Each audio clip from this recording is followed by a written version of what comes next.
Hello everyone, আসসালামু আলাইকুম। আমি সাব্বির রহমান শাকিল, হাফসা জীবনের একটা ভিডিও। আজকের ভিডিও হলো কষ্টের জীবন, ফুটপাতের মানুষের জীবনে কষ্টের জীবন।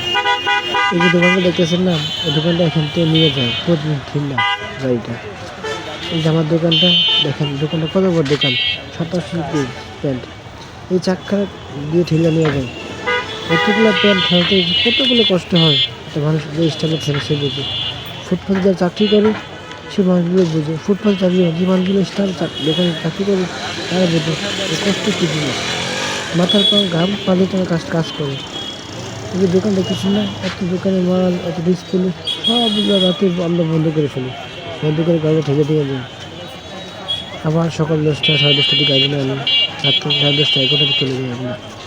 এই প্রতিটা দোকানে মাল, প্রতিটা দোকানে এত ফেলে তারা নিয়ে যায় কেন? প্রথম আসে দুটো বিক্রি নেই। ভিডিও ভালো লাগে লাইক ও শেয়ার করবেন। আসসালামু আলাইকুম, সব ভালো থাকেন।